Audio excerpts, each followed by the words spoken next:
Осынымның бәрі орынсыз болғанын түнде Калинин көшесіндегі жатақхананың 37-ші бөлмесінде жатқанда бірақ пайымдадым. Күні бойы мас болып, енді ғана есімді жиғандай күй кештім. Апырау, неге өстім? Неге көкіп ұзақ күнге жақ жаппай сөйлей бердім? Одан да Меңтайға оны әлі күнге дейін сүйетінімді неге айтпадым? Айтып тұрып, адал жарың болайын, енді мені өмірлік серігің ет деп неге жалынбадым оған деп өзіме өзім ұрыстым. Жоқ, оны айтуға мүмкіндік болды ма деп өзімді өзім және ақтадым. Ағай, басыңыздан кешкеннің бәрін бүгінгі күнге дейін толық айтып беріңізші деп Меңтай қиылғанда мен қалай үнсіз отырамын. Оның үстіне Майра да маңымыздан шықпай қойды. Сөйтіп бір әңгіме жалғасты. 9 айдың оқиғасын 9 сағатта айтып шығу оңай ма? Әлі де талай айтылмаған сөздер қалды. Талай сөздер қалды деймін. Біраздан кейін өзімді өзім қайтадан ажаулап. Сен сөз деп әлі жүрсің. Ал майданнан сенімен қатар қайтқан жігіттер келе сала үйленісіп алды. Олардың қазір 1-2-ден балалары да бар. Баса көктер батылдығың жоқ боп, сүйгеніңді тек қана сырттай қызықтай берсең, өмір бойы қу тізеңді құшақтап өтерсің сен. Үйлену оңай, үй болу қиын ғой деймін мен белгілі нақылшы, мәлімнің сөзін қайталап, тағы да ақталып. Сомадай жігіт боп сөз айтып тұрсаң, саған да біреу тиер-ау, тән де табыса беретін болар. Бірақ алдымен адамның жаны үйлесуі абзал ғой. Жаны үйлескен жандар ғана жақсы өмір сүріп, қызықты күндер кешпек. Ал жан жарасымы махаббат болса, біріншісінің сынынан сүрінбегенім аян. Енді екіншісінен де сүрінбесем деймін. Ол үшін өзімді сүйген жанды ғана жар етуім керек. Ол Меңтай ғана. Бірақ батыл емессің дегенің рас. Батыл болсам баяғыда соғыста жүргенде Салимаға басқа ешкімге барма, тек қана мені тос деп кесіп айтпайтын ба едім. Батыл болсам баяғыда Меңтай, өзіңіз айтыңызшы, таста деңізші ол жігітті, боз деңізші уәдеңді, бұзып ақ кетейін деп толқып тұрғанда, таста, бұз демейтін бедім. Жарайды, енді өйтпеймін.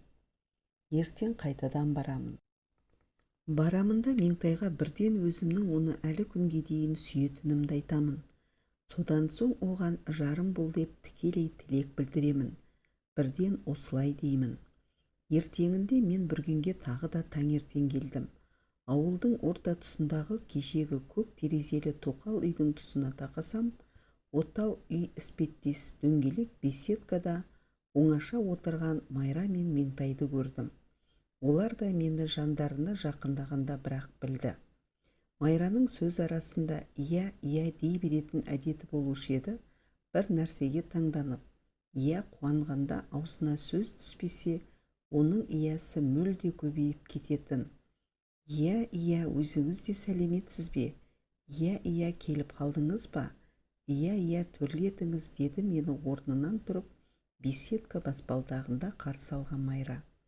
Иә, келіп қалдым деді мен оған әзілдеп.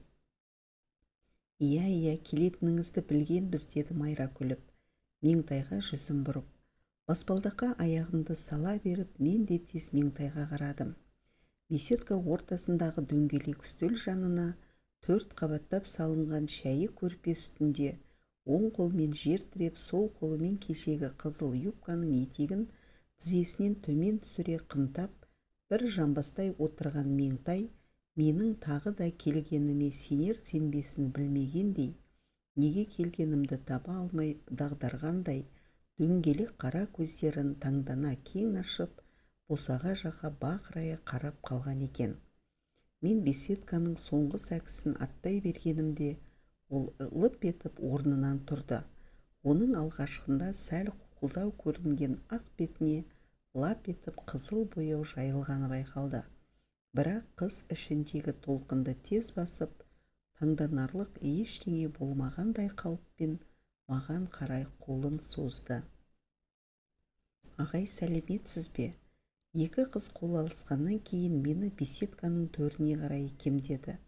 Иә, таңертеңгі шәйімізді жаңа ғана ішіп болып, енді жинайық деп жатыр едік, деді Майра, едендегі үлкен қара таба ішіндегі күлдің үстінде тұрған шойын шәйнекке еңкейе беріп. Иә, сәл кешіксеңіз, жамандап жүреді екенсіз дейтін едік. Иә, шәй жиналмай келгеніңізге қарағанда, бізді жақсыламасаңыз да жамандамайтыныңызды білдік. Иә, оған да шүкіршілік. О не дегенің, Майра, дедім мен күліп. Сендерді жамандаған жігіттің жаны шықсын дер едім, бірақ мақтаған кісінің де мәз болмайтынын байқағанбыз. Иә, әй, осы сіздің тіліңіз-ай, деді Майра сықылықтай күліп. Күліп тұрып, бұл қайтер екен дегендей көзінің қиығын Меңтайға тастады. Меңтай сәл жымиды да үстел үстіндегі бос шынаяқтарды бір жерге жиыстыра бастады.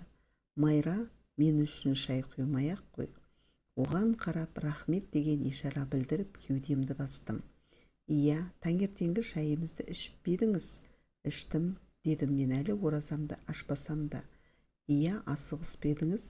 Асығыспын, дедім тағы да бас иіп. Онда от ала келген боларсыз, деді Майра басын шалқайта түсіп, сақылдай күліп. Рас, от ала келдім, дедім мен, не екенін білмеймін, бетімді Меңтайға қарай бұрып. Меңтай қолында бос шынаяқтың бірін ұстап түрегеп тұр еді. Мен рас от ала келдім деп оған қарай бұрылғанда, қыздың ақ жүзін тағы да лап етіп, қызыл жалын шалған іспеттенді. Осы кезде қызыл юбка, ақ кофта киген Меңтай маған маздай жанып, лаулап тұрған өшпес оттың өзі сияқты боп танылды.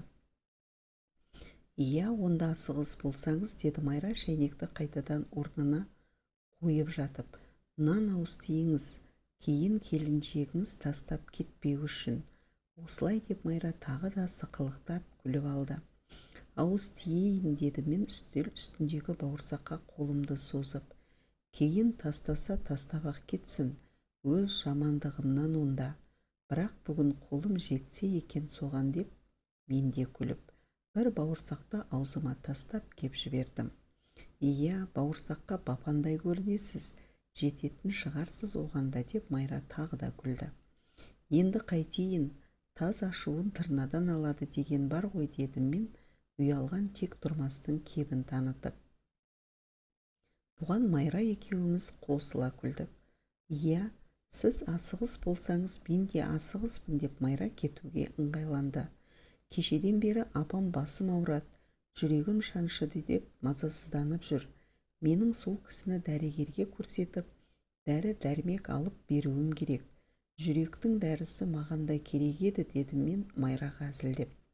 Иә, біліп тұрмын, деді Майра да әзілмен жауап қатып. Сізді мына Меңтайға тапсырамын. Сізге керек дәрі-дәрмекті тауып, біз келгенше емдеп қояр деп ойлаймын. Бұл кісі менен дәрі сұрап келмеген шығар, деді де Меңтай тоқтап қалды. Бұл сөзді бекер айттым-ау дегендей боп, өз-өзінен қызарып төмен қарады. Дәрі сұрамаса дәнемен кетпес, біз келгенше ағайды ертіп, өзен басына барып қайт. Ағайға ауылдың айналасын көрсет, көк төбенің басына ертіп бар, деп Майра құрбысына шегелей тапсырды да, өзі шапшаң аяңдап үйге қарай жөнелді. Сіздің уақытыңыз бар ма еді, деді Меңтай, Майра үйге кіргеннен кейін. Бар, онда қаласаңыз мен сізге ауылдың айналасын көрсетейін. Біз аяңдап Бүрген өзенінің жағасына келдік. Айғай шуды көбейтіп, ақ көбік атқылап, өз-өзінен лепіріп жатқан таяз өзенге біраз үнсіз қарап тұрдық. Та өзені көпіріп көп сөйлейтін мақтаншақ, даңғой адамға ұқсайды, дедім мен. Қарашы, суы тізеге жетпейді, шуы жер жарады. Меңтай мені құптап бас изеді. Рас, дала өзені лықсып үнсіз ағады, суы да терең болады ғой, деді ол. Осыдан кейін біз гүлді өзекті қуалап көктөбеге қарай беттедік. Мен сізді еш қашанда көрмейтін шығармын деп ойлаушы едім, деді біраз жүрген соң Меңтай. Неге? Білмеймін. Онда мені ойлаған екенсің ғой. Ойладым, көп ойладым. Сіз туралы еш қашанда ойламаймын деп өзіме өзім талай рет ант еттім. Бірақ соның артынша қалай ойлап кеткенімді өзім де білмей қалып жүрдім. Мен Меңтайдың қолын уысыма алып, құшырлана қыстым. Меңтай қолын тартып алмады. Тіпті ауырсынған да белгі бермеді. Енді мен оның қолын алақанымнан шығармадым. Ал мен сені бір күнде ойымнан шығарған жоқпын, Меңтай. Сенемін. 9 ай сенен аулақ болу менің махаббатымды өсірмесе, өшірген жоқ. Мен сені сол қалпымда сүйемін. Осыған сенесің бе? Сенемін, бірақ Меңтай әппақ жұп-жұмыр мойнын сәл солға қарай бұрыңқырап, үнсіз қалды. Бірақ дегенің не, деді мен сыбырлай үн қатып. Бірақ Меңтай ар жағын тағы да айтқысы келмегендей ернін тістеледі де тез босатып жіберді. Қалпына келген томпақ ерін тістегенге запы болғандай бір дір етіп барып қайта ашылды. Бірақ менің сақинам сынып, сабағым үзіліп қалды ғой. Меңтай тағы да ернін тістеледі. Кейін бетке шіркеу болар. Меңтайдың тамағына жас кеп тығылғанын аңғардым.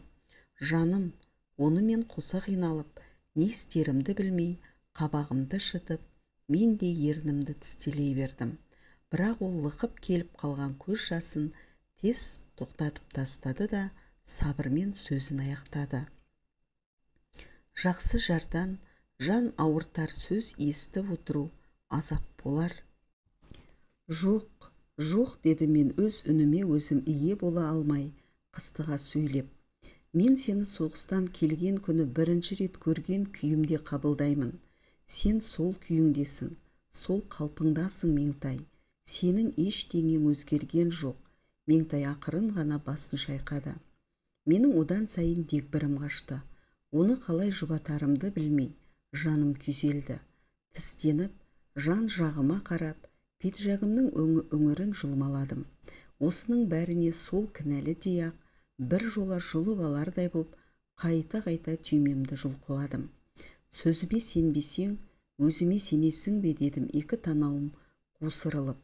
Меңтай бетіме қарап, ақырын ғана басын изеді. Тегі менің екі көзім құрық болып, құйрығын тігіп алып, шығандап қашқан қашағанның көзіндей долырып кеткен болуы тиіс. Меңтай тез екі қолын бірдей көтеріп, бетімді сипады. Осы кезде мен алқымын бұғалдырық қысқан асаудай жуаси бастағанымды білдім. Сенемін, сенемін, деп Меңтай бетімді сипап тұрып, екі рет қайталады.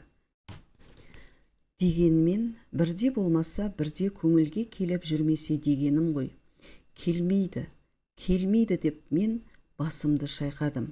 Осылай деп мен Меңтайды құшағыма алып, бетінен, көзінен, маңдайынан, иегінен аймалап сүйе бастадым. Ол қарсылық білдірмеді.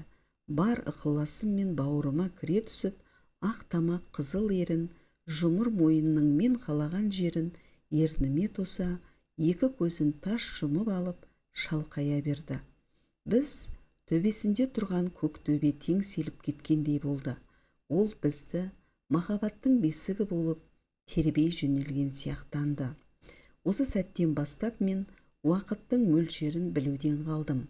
Меңтайдың маңында жүрсем, маған шығыстан сарғайып таң атса-ақ болды, көзді ашып жұмғанша батыстан түнеріп төңірекке түн шөге бастайтын тәрізденді.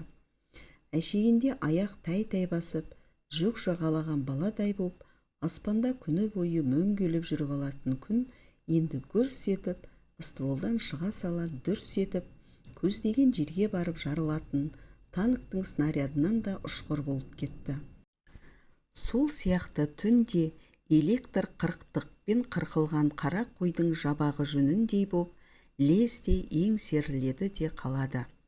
Ал мен Меңтайдың қасынан сәл ұзап шықсам, әлгі сағат жүрмейді. Күн бедірейіп бір жерден қозғалмайды. тұншықтырып, туырлықтай тұтасып жатып алады. Еркектің таңын атырып, күнін шығаратын, күндізін көрікті, түнін тәтті ететін, жақында жүрсе жаныңа қанат беріп, алыста жүрсе аңсататын, жұлдызын оңынан туғызып, еңбегін жемісті ететін, сүйген жар екен ғой шіркін, деген ой осы кезде келді маған. Сонымен біз Майраның үйіне кешке қарай бірақ оралдық. Меңтай, апамнан ұят болды-ау, мені қайда кетті деп іздеді-ау деп жеткенше қысылып келді. Майраның шешесі шынында да Меңтайды күтіп отыр екен. Қарағым, қайда жүрсің? Қарның ашып қалды ғой, деді ол есіктен аттай берген. Меңтайды құшағын жая қарсы алып, содан соң оны шөп еткізіп маңдайынан сүйді. Сәлеметсіз бе, апа? Дедім мен кемпір Меңтайдың бетінен сүйіп бола берген кезде. Сәлемет пе, қалқам? Деп ол бұрылып менің бетіме қарады. Кешегі баламысың? Жоғары шық, шырағым. Апа, өзіңіз қалайсыз? Тәуірсіз бе, деді Меңтай. Тәуірмін, қалқам, тәуірмін. Осы дәрігерлердің бір салауаты бар. Үйде қанша ыңқыл-сыңқыл болып ауырып жүрсем де, Құдайдың құдіреті, дәрігер алдына барғанда жазыламын да кетемін. Бүгін де сөйттім. Бағана түсте берген дәрісін ішіп, ағыл-тегіл терлеп келіп, енді мүлде жазылып кеттім. Бәле, жақсы болған екен, апа, деді Меңтай кемпірді құшақтап. Ойбай-ау, мен өзімнің ауруымды айтып, сарнап тұрып алыппын-ау, деді кемпір тез орнынан қозғалып. Сендерге деп әлгінде бір май шайқатып қойып едім. Майра келгенше нанға жағып, соны жей тұрыңдар. Майра қазір келеді. Сиыр қайырып келуге кетті. Мейірбан ана батар күннің соңғы сәулесі мол төгіліп тұрған төргі бөлме ішіндегі дөңгелек үстелге дастархан жайып, Меңтай екеуміздің алдымызға ас қойды. Осыны аужал қыла тұрыңдар, қарақтарым. Мен қазір тез сиыр сауып, ыстық ас жасап беремін. Апам сондай ғажап кісі, деді Меңтай. Мен бұл кісіні осында келген күннен бастап өз шешемдей көріп кеттім. Есік қайтадан ашылды. Иә, екі ғашық қол ұстасып келдіңдер ме? Деп жүре сөйлеп келе жатқан Майраның үні естілді. Иә, отқа келген кісінің 30 ауыз сөзі бар деуші еді. Сіздің сөзіңіз одан көбірек болды-ау деймін. Бұл Майраның мені таңертеңгі айтқан асығыспын деген сөзіме орай қағытқаны еді. Менің көңіліме келмесін дегендіктен болар. Ол отқа келген қатынның 30 ауыз сөзі бар деген халық мақалын сәл өзгертіп, қатынның дегеннің орнына осылай кісінің деп айтты. Майрау, ол отына және келген кісісіне байланысты шығар, дедім мен күліп. Әрине, менің Меңтайым 30 ауыз сөз айтып, бықсытып бақырға салып ала жөнелетін ауыл үйдің арзан отыны емес. Бұл алыстағыны күйдіріп, жақындағыны жандыратын, жаманды естен тандыратын, жақсының құмарын қандыратын өзгеше от. Рас, Майрау, өзің ақын болып кетіпсің ғой, дедім мен. Иә, неге ақын болмайын? Арманым орындалып, айтқаным келген болса. Осылай екілене сөйлеген Майра шапшаң Меңтайға бұрылды. Иә, ал, айт жылдам, тура солай болды ма? Меңтай жымиып, жайлап қана басын изей берді. Майра дөңгелек үстел басында отырған Меңтайға шапшаң еңкейіп, оның екі бетінен кезек шөп еткізіп екі сүйді де қапсыра құшақтап орнынан тұрды. Иә, тұрсаңшы, жарылып кетпей неғып отырсың, деп ол Меңтайды шыр көбелек айналдырды. Иә, айтпап па едім мен саған, Ербол сені шексіз сүйеді, ал шын сүйген адам ештеңеге қарамайды деп. Иә, айттым ба? Көзін бір ашып, бір жұма түсіп, Меңтай тағы да бас изеді. Иә, мен саған қысты күнақ, ана сұмпайын қатын алдым деп кеткеннен кейін айтпап па едім? Ерболды іздейік, осыны айтып хат жазайық деп. Сен без-без етіп болдың ба сонда? Майра енді Меңтайдың даусына сала сөйлей жөнелді. Жоқ, ағай мен үшін оқуын тастап кетті. Ендігі біреумен танысып та қойған шығар. оны бұзуға болмайды. Мен не болсам ол болайын, бірақ ол кісінің бақытты болуын тілеймін деп еңіреп жылап жатып алдың. Аш күзендей бүгіліп, бір жұма бойы төсектен тұрмадың. Иә, сонда мен саған айттым емес пе? Ағайың сияқты адамдар тез таныса бермейді. Ондай кісі танысының бәріне табына да бермейді. Шынында, оның айналасында 30 шақты қыз оқыдық. Солардың ішінен жалғыз саған ғана ықыласы ауды. Сенен күдер үзгенде өзімізге көз ілместен кете барды. Басқаны былай қойғанда, қақылдаған Қанипа мен мүйізі қарағайдай зәйгүлге де қараған жоқ. Ағайдың бақытты болуын тілеймін дейсің. Мен айтайын саған, Ербол ешқашан да сенсіз бақытты болмайды. Сен онсыз өмір сүре алмайсың. Иә, осылай дедім бе? Дедім. Иә, енді сүй қазір ғашығыңның бетінен. Осы менің көзімше сүй. Меңтай күліп екеуінің қасында түрегеп тұрған маған қарай қолын созды. Мен магнит тартқан бүркеншікті шегедей лып етіп қыздың қасына бардым. Ол мені сүймекші боп жатыр еді. Жібектей созылған Меңтайдың баяу қимылына шыдамадым білем. Бас салып оны өзім сүйіп бастадым. Майра сақылдап кеп күле жөнелді. Иә, апырай, көніңіз кеуіп қалған екен сіздің, деді ол күлкісін тия алмай. Тұра тұрыңыз, енді сізді мына қыз сүйсін. Отқа тақаған балауыз шамдай қызып, балқи бастаған мен әрең тоқтадым ау деймін. Сол кезде Меңтай келіп, бар ықылас махаббатын танытып, дірілдеген ыстық ерніме тақағанда, теміршінің электр дәнекерлегішінің тұмсығы тиген кесек қорғасын да еріп, ел жүреп бара жатқанымды сездім. Жарайды, болды, деді Майра тағы күліп. Бір жабыссаң айырылмайды екенсің өзің. Енді қайтейін, сүй деген соң, сүюдің жоны осы екен деп жатқаным да, деп Меңтай да қымсына күлді. Сен өзің жаңағылардың бәрін тегіс айттың ба? Айтты ма, деп Майра күлкісін тиғаннан кейін Меңтай екеуімізге кезек қарады. Меңтай басын изеді. Күні бойы арамызда айтылмаған жыр, ашылмаған сыр қалмаған сияқты, дедім мен. Бәсе, өзіңіз айтыңызшы, әйтпесе мынаның қуанғаннан тіл аузы байланып қалыпты. Майра Меңтайды нұсқап, тағы да сақылдап күліп алды. Енді сізді ағай дегенін қойды ма? Қойды, дедім мен күліп.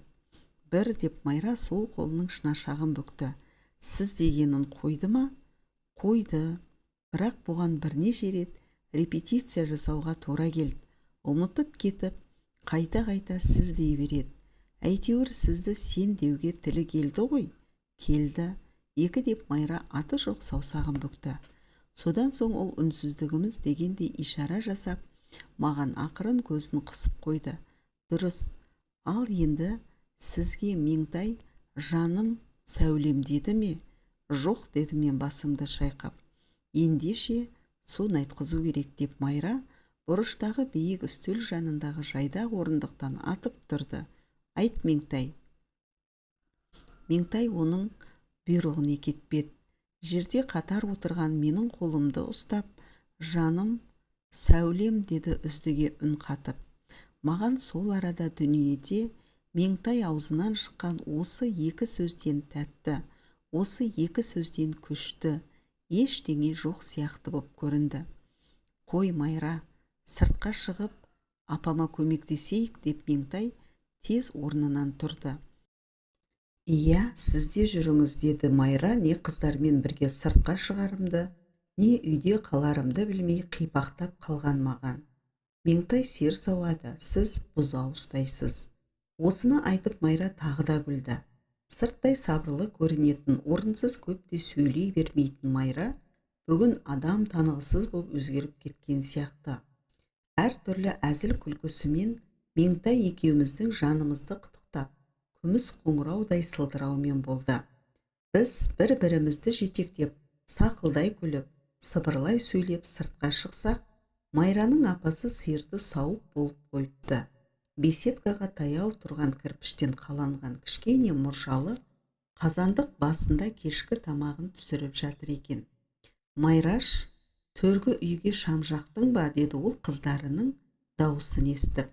Біз үйде әңгімемен отырып байқамаппыз. Күн әлде қашан батып, көшеге қараңғылық үйіріле бастапты.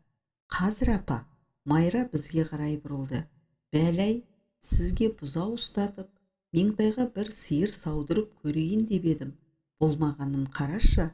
Майра тағы да өз-өзінен сақылдай күліп, ішке қарай жөнелді.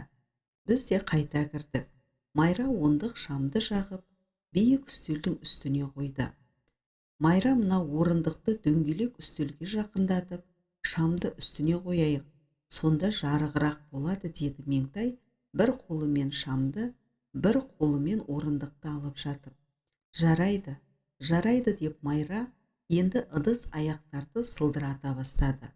Иә, жігітім, аузын таба алмай қалама деп, жаның шығып барады ғой тегі.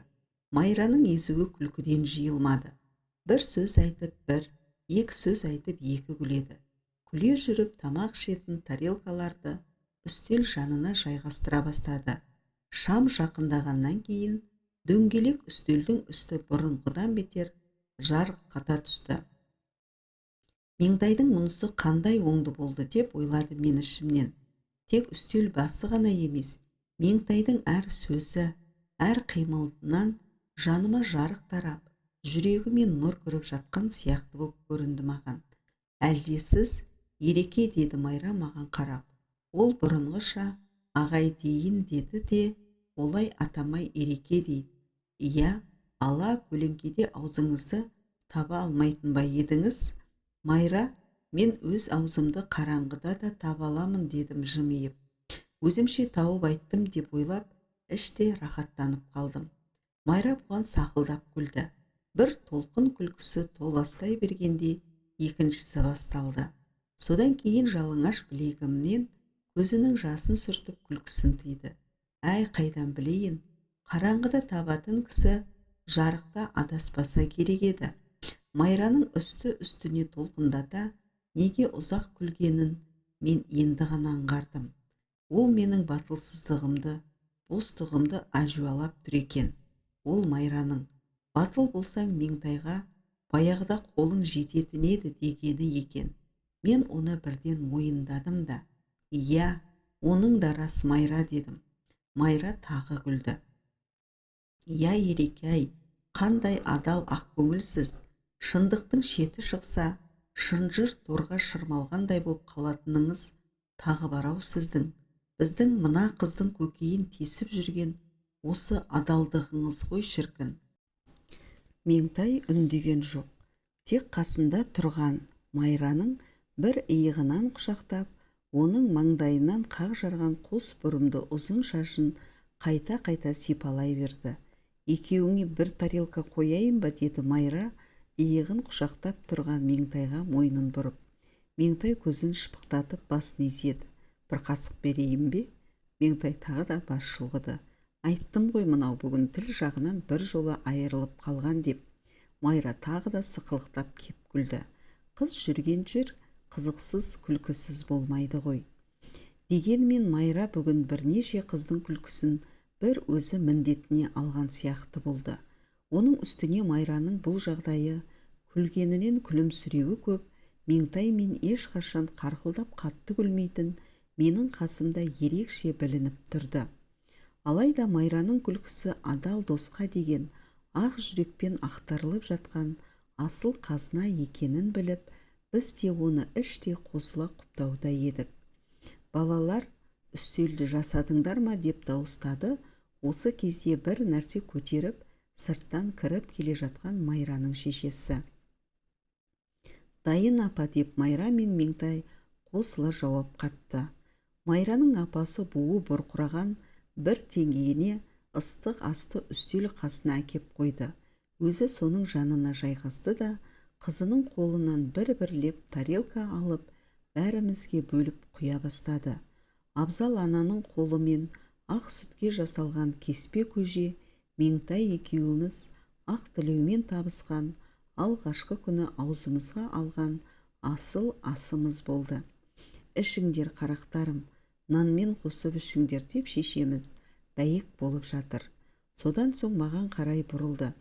Қарағым, сен азаматсың ғой, тауысып іш. Келгенің жақсы болды айналайын. Сенің төбең көрінгеннен бері мына екі баламның ажары кіріп, адам болып қалды. Иә, ажары ғана емес, мына қызыңыздың кеудесіне жаны кіріп, жақсы болып қалды апа деп, Майра өзінен жоғарырақта маған тақа отырған Меңтайды нұсқады. Шешесі басын көтеріп қызына қарады. Меңтай тыныш отыр деген ишара жасап, Майраның ақырын жеңінен тартқылады. Бірақ оған Майра тоқтамады. Меңтай мен мына отырған балаңыз екеуі бір-біріне қыз жібекпен төлегендей ғашық болатын. Араларына бір Тұмажан деген Бекежан түсіп, мына балаң оқуын тастап, былтыр басқа қалаға кетіп қалған. Дүниеде Бекежандар оңушы ма еді? Ол Меңтайдың оқу бітіруін тоспай, басқа біреуге үйленіп қойыпты. Сөйтіп мұны аңқау қызыңды алдап кетіпті. Иә, кеткені жақсы болды ол сұмпайының. Бұл тұста Майраның жазық маңдайы шытынап, кеудесін ыза кернегендей даусы дірілдеп шықты. Мына балаң оны білмей, ана жақта жүре берген, ал қызың ұялып, оны айтпаған. Сонымен андағы Ербол балаң жазғы оқуға келе жатып, жолда бір жерде жаңағы сұмпайы мен Бекежанмен кездеседі. Содан бар жайды біледі. Білген соң Меңтайды іздеп кеше осында келеді. Иә, апа, мына қызың ол қолымен Меңтайды бүйірінен түртті. Бүгін бұрынғы Меңтай емес, төлегеніне қосылған қыз жібек боп отыр қазір. Ал құттықта апа балаларыңды. Алда қарақтарым-ай, алда айналайындар-ай, бақытты болыңдар ендеше. Босағаларың берік, үбірлі-шүбірлі болыңдар қалқаларым, деп Майраның шешесі қапелімде аузына түскен тілегін айтып, ақ батасын берді. Келіңдерші қарақтарым, екеуіңнің де беттеріңнен сүйейін деп орнынан тұрды. Біз де қоса көтерілдік. Екі беті қып-қызыл боп кеткен Меңтай төмен қарап ілбіп басып, Майраның анасына қарай аяңдады. Ана оны ай қара құшақтап, бауырына басып, қайта-қайта шашынан иіскеді. Содан соң маңдайынан сүйді де, қосағыңмен қосағар ботам деді. Айтқаныңыз келсін апа деген үш сөзді даусы дірілдеп әрең айтты да, Меңтай Майраның анасын тез қайта құшақтап, сол қылдап жылап қоя берді. Оған қосылып, ана да көзіне жас алды. Меңтай жылағанға мен қоса қиналып, ернімді тістелей бастадым. Ішіміздегі міз бақпаған Майра ғана болды. Иә, несіне жылайсың? Қуанғаныңа көрінсін, деді ол құрбысын сыртынан құшақтап, анасының бауырынан ажыратып жатып. Содан соң маған қарап, көзін бір қысып қойды.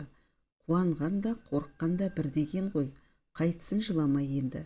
Майраның шешесі басындағы орамалының ұшымен өз көзінің жасын сүртіп жатып. Бәлкім, анасы есіне түскен болар. Ол байғұс тірі болса, өз қолынан ұзатар еді ғой бүгін.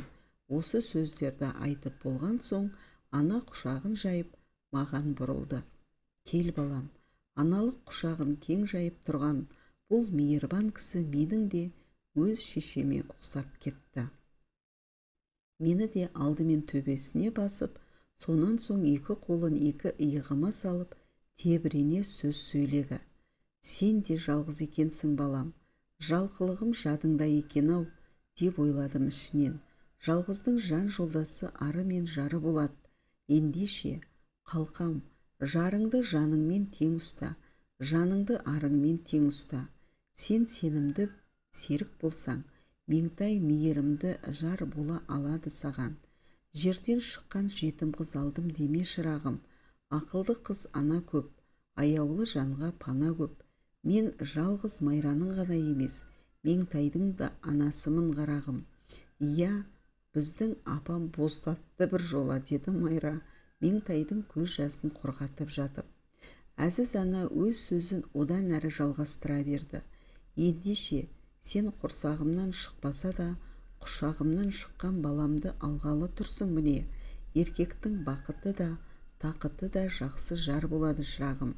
Саған айтар ақыл берер кеңесім қарағым.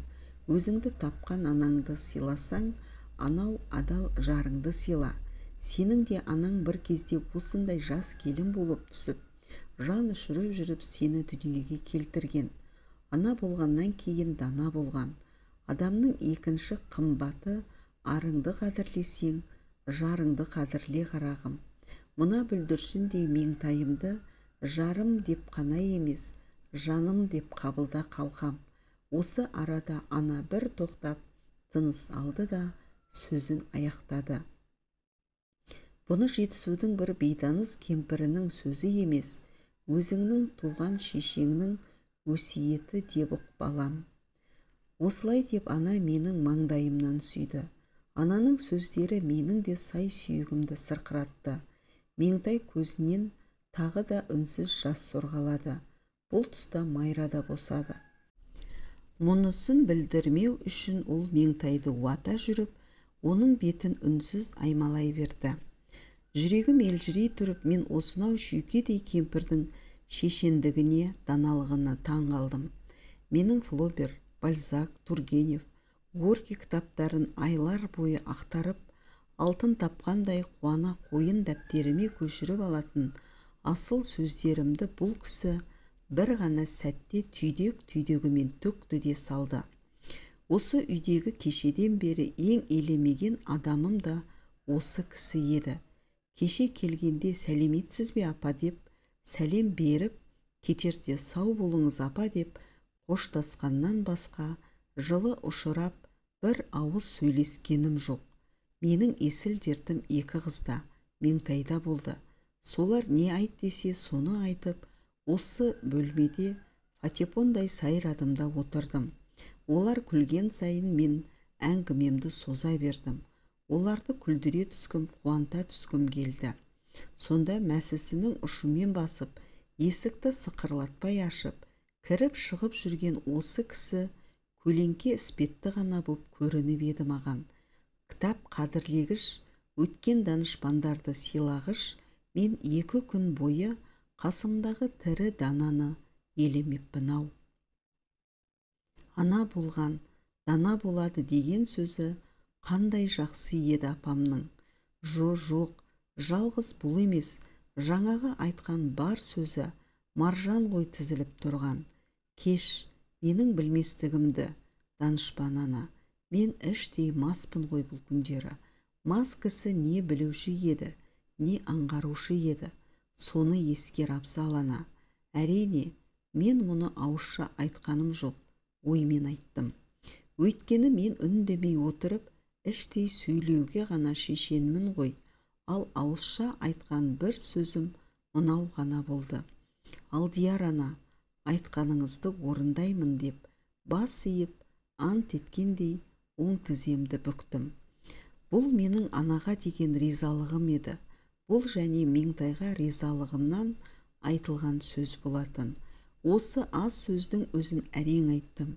Өйткені мен өзімнің тебінгідей үлкен еріндеріме ие бола алмай қалдым. Ол жылаған жас баланың ерніндей боп кемсеңдеп кетті. Майра жүгіріп кеп мені қолтығымнан көтерді. Иә, не боп кетті өзі? Жұрт қуанады екен десе деп ол өз-өзінен көбірлеп жүр. Қуаныш деген осы ғой күнім, деді ана, енді камзолының қалтасынан орамалын алып көзін сүртіп жатып. Қуаныш тек күлкімен ғана келмейді. Ол тек бала басынан кешіретін тәтті қуаныш қана. Азаппен келетін ащы қуаныш та болады. Нағыз қуаныш хәмәнда жанды қинап, жүректі сыздатып, жылата келеді ғой қарағым. Ең қайырлы қуаныш та сол болады. Иә, апам бүгін философ болып кетіпті деп Майра бізді орнымызға жайғастыра бастады. Отырыңызшы Ереке, отырсаңшы Меңтай. Былай соп, мылай сопыңның не екенін білмеймін қалқам, деді ана қызы орнына отырған соң. Соғыс кезінде соқаға жеккен сиырды соп дейтінбіз.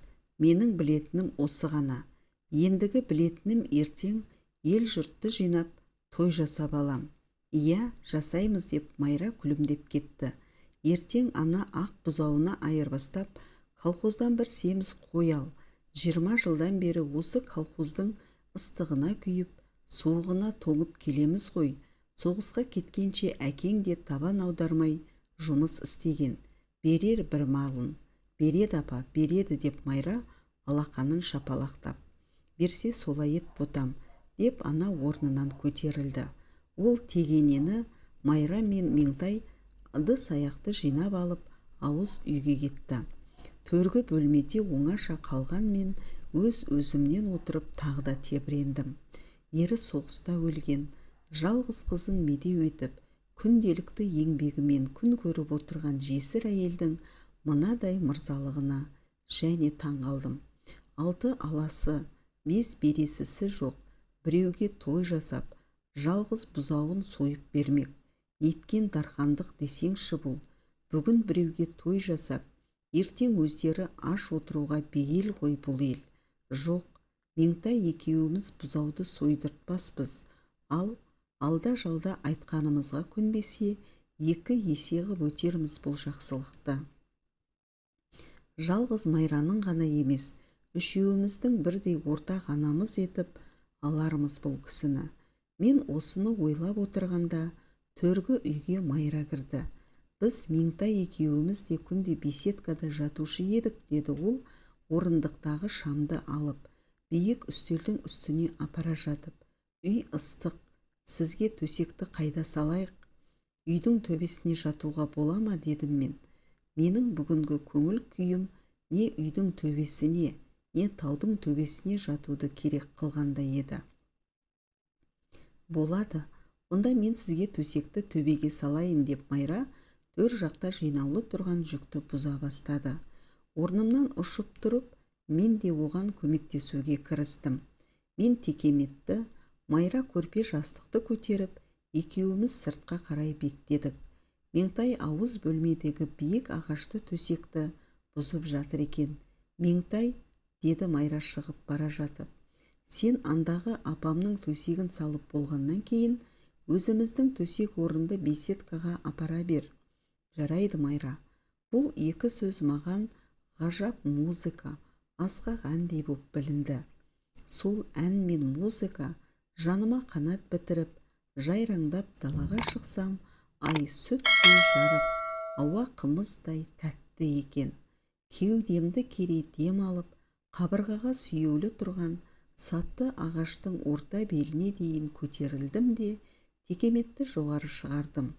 Одан соң жерде тұрған Майраның қолындағы көрпе жастықты алып, төсекті өзім саламын, дедім де оны қоя бердім. Маған алаңдамай, олардың тезірек беседкаға жайғасуын тіледім. Майра маған бір көрпе мен бір жастық және ұзыншақ келген құрақ көрпеше беріпті. Соғыстан соңғы дүниеге тапшы кез еді ғой ол. Құрақ көрпешені текемет үстіне төсеуге әрі простыня орнына бергенге ұқсайды. Төсекті тез салуын салып алғанымен тыншығып жата алмадым. Текеметке киімшең құлаған бойыммен өлі тигендей дөңбекшіп, біресе оң жамбасыма, біресе сол жамбасыма аударыла беремін. Кейде төмен домалап, үй үстіне қаулап өскен алабота көк қурайды сылдырлата сындырып, аунай кеп жөнелемін. Төбедегі шөпті ат аунағандай етіп жапырамын да, одан соң қайтадан орныма ораламын. Біраздан кейін киімімді шешіндім де, тек трусишең ғана күйде қалдым. Сонан соң аюмен алысқандай боп, 2 иығымнан демалып, 2 танауым делеңдеп, біраз шалқамнан жаттым. Сөйтіп жұрт аяғы басылып, ел ұйқыға кеткенше өз-өзіммен аласырумен болдым. Әлден уақытта жолбарыстай ырғып, орнымнан тұрдым да, біреу көріп қоятындай еңгеңдеп, бір басып, 2 басып, сатының қасына келдім. Беседка жаққа көз салып едім, қыздардың жайбарақат ұйықтап жатқандары аңғарылды. Сатыдан түсе салып, жүгіріп қастарына барсам, Майра басын бүркеп алған екен. Қою қара шашы ақ жастықта шашылып, шалқасынан жатқан Меңтайды көргенде үстіне құлап түсе жаздадым. Буын-буыным қалтырап, тынысым тарыла түсіп, Меңтайды еңкейіп ернінен сүйдім. Ол тез көзін ашып алды да, мені қос қолымен бетімнен сипап, мойнымнан құшақтады. Мен дегбірім кетіп, оны тез орнынан тұрғызбақ болып, екі қолынан тарттым. Меңтай кеудесін көтеріп отырды да, Майра жаққа қарап, маған екі саусағын көрсетіп, ернін басты. Онысы, ақырын Майра оянып кетеді дегені деп ұқтым. Мен оған саусағыммен беседканы нұсқап, одан соң үйдің үстін көрсеттім. Оным, жүр үйдің төбесіне барып жатайық дегенім еді. Ол орнынан тұрып, үндеместен соңымнан ілесті. Беседкадан шыққаннан кейін екеуміз қол ұстасып, сатыға қарай жөнелдік. Жұқа шолақ ішкөйлегінен екі тізесі жарқ-жарқ көрініп, ақ мәрмәрдай мойын, кеудесі айға шағылысып, қалың қойы ұзын қара шашы ту сыртынан қара мақпалдай қымталған Меңтайдың сахнаға шыққан бишідей аяғының ұшынан лыпып, басып қасымда келе жатқанын көргенде, менің жүрегім жарылардай боп дүрс-дүрс соқты. Үйдің үстіне шыққаннан кейін Меңтай төсек үстіне келіп, демін ішіне тартып, дымы құрығандай боп шоқиып отыра кетті. Сол тұста көкте қайырған қыранның тегеуріндей тай-салтақтап, діріл қағып, жан ұшырып, тегіс жерде шалқасынан құлаған қызыл түлкінің үстіне жарқ етіп, нажағай соққандай болды. Ерінді ерін тауып, бір-бірінен шырын сорып, бал жұтысқан тойымсыз, тынымсыз, толассыз бір сәт туды. Меңтай екеуміз құшақтасып, жалаңаш денеміз сүйіскен екі еріндей жабысып, көрпе астында үн-түнсіз ұзақ жаттық. Бұл күн ыстықта ұзақ жол жүріп, қаны кеуіп шаршап, қаталап келіп, алдынан кездескен мөлдір бұлаққа бас қойған адамның алғашқы алған рақатынан кейінгі тапқан тынысы тәрізді шақ еді. Қатты шөлдеген адамның сусыны қанушы ма еді? Менің тағы да шөл қандыру әрекетіне кіріскім келді. Осы кезде Меңтай мені сәл бөгеп, бір нәрсе сұрағысы келгендей ыңғай білдірді. Сен менен жиркенген жоқсың ба, деді ол. Жоқ, жиркенбейсің бе? Жоқ, өмір бойы ма? Я, осы кезде менің денемнің Меңтай жақ жартысы дір ете қалғандай болды. Діріл тез қайталап, бірден жиілей түсті. Сөйтсем, Меңтай өксіп жылап жатыр екен. Оның неден ренжітіп алдым деп, мен жаным шыға бәйек болып, асты үстіне түстім. Не болды жаным? Жай әншейін. Әншейін емес қой, айтшы қуатым, дедім мен жалынып. Әшейін, деді Меңтай үстіміздегі көрпенің шетіне көзін сүртіп. Айтшы сәулем, дедім оның ащы жас шыққан екі көзінен аузынан тынбастан сүйіп. Айтшы қуатым. Жай әшейін, дедім ғой. Сен болмасаң мені кім бағалар еді? Өзегіне құрт түскен алмаға кім қолын созар еді? Деп әшейін соған Меңтайдың неге жылағанын енді білдім. Тезірек оны жұбатуға асықтым. Қойшы қалқам, оны ойламашы, дедім тағы да толассыз сүйіп жатып. Ол бір сәт түнде көрген жаман түс сияқты болып өтті де кетті емес пе? Ойламашы соны, сен бітеу тұрған, бұзылмаған, ең тәтті алмасың жаным. Мен сіздей, сендей кісіге лайық емеспін-ау, тең емеспін-ау деп ойлаймын. Жоқ, лайықсың, сен менен артықсың сәулем. Меңтай біраз үнсіз жатты. Жарайды, сенің көңіліңе келмесе болды маған, деп ол мені ыстық ернімен аймалап, жұмсақ алақанымен жанымды сүйсіндіре, жауырынымды сипады. Келмейді, келмейді қуатым, сен шымаған, келмейді ешқашанда. Мен сені осылай құшып жатқаныма бақыттымын қуатым, қызығым, өмірім, өзегім. Айналайын көкетайым, деп Меңтай айналайын деген сөзді жанды еріте созып айтты. Айлы түнде айдай жарымның ашық жатқан аппақ кеудесіне тағы да құмарта көз тіктім. Улы даналар жасаған жан ләззаты, жалаңаш әйел бейнелері көз алдыма елестеді сол сәтте. Гаяның биік төсекте шалқалай сұлап, топ-томпақ қос анары қызықтыра көз тартып, өзіңе маужырай қараған бұраң бел, жалаңаш махасын көргендей тамсандым. Енді бір сәт Тицианның қою қолаңқара шашын уыздай денесіне шәлі етіп жамылып, жұмыр білегі қос анары, үлбіреген ақ тамағы ғана ашық қалған жанды еріткен жас сұлу Мария Магдалинасы мен ақ санын айқара ашып тастап, сабыры сарқылып жатқан Данаясының бір сәт Рубенстің оң иығына жалт бұрылып, әлденеге құмарта қарап қалған сымбатты Берсавиясының қасында тұрғандай сұқтандым. Айналайын, деді осы кезде Меңтай даусын соза сөйлеп, жалынғандай болып. Қарамашы тесіліп, қойшы көкем, ұяламын, біреу көріп қояды. Кім көреді? Ешкім де көрмейді деймін мен оны кеудесіндегі тырсиған ақ алмасынан аймалап. Әне, ай көріп тұр, деді Меңтай күліп, қытығы келіп. Ай көрсе көре берсін, ол айналасына айтады. Айтса айта берсін, жұлдыздар көріп қояды. Олар жер жүзіне жаяды, жайса жая берсін. Дүниеде әйелдің тәнінен тәтті, оның тұлғасынан сұлу ештеңе жоқ шығар деп ойладым мен. Меңтайдың ақ денесін көрпемен қайтадан қымтап жатып. Әйелдің асал тәніне тәнті болу еркектің тіршіліктің түйіні шығар деп түйдім мен онда. Бірақ ешбір картина менің Меңтайымның сымбатын бере алмайды. Барлық Венераларда, Данаяларда, Марияларда, Версавияларда Меңтайдың шеніне келмейді. Өйткені бұл ешкім көрмейтін менің өз картинам, өз дүнием, өз байлығым, өз бақытым. Міне, мен Меңтайды бауырыма басып, ішімнен осылай деп жаттым.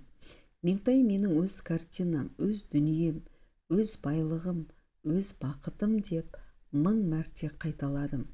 Әйел мүсінінің сұлулығын қыл қаламмен жырлап өткен ұлы даналар қалдырған Эрмитаж қабырғаларындағы бір көрген адамның ешқашан есінен кетпес мәңгілік ғажап картиналардай болып, сол бір түн, жарық ай, жалаңаш Меңтай күні бүгінге дейін менің көз алдымда қалды. Сол жолы мен сұлулықтың шын сырын ұқтым. Әйел сымбаты, әсіресе оның жалаңаш мүсіні, дүниедегі ең қуатты күш екенін түсіндім. Әйел тәні еркектер үшін магнитпен пара-пар екенін білдім. Жалаңаш әйелді жау да жеңе алмасау деп ойладым. Бұл сабақты маған сол түн, сол сәт берді. Ол түн маған дүниедегі ең бір ұлы сабақтың алғашқы әліппесі болды. Мен шалқамнан жатырмын. Меңтай бір қырындап мені құшақтап алған. Мен оны мойнынан қысып, екінші қолыммен қолынан сипап жатырмын. Аспанда асығы ай дөңгелеп барады. Одан әріректе менің Меңтайымның жүзін көруге таласқандай боп жұлдыздар жапырылысады. Олар бір-бірімен жарыса жымыңдасады. Содан соң, сен қандай бақыттысың деп маған бас изегендей болады. Иә, мен бақыттымын деймін жұлдыздарға күбірлеп. Менің бақытыма сендердің де сандарың жетпейді. Өстіп Меңтайды құшақтап, жұлдыздармен сөйлесіп жатып, мен соншама бір ғажап, рахат теңізінің түбіне қарай шым батып бара жатқан сияқтандым. Таңертең Меңтай ерте тұрып, мені қайта-қайта сүйді.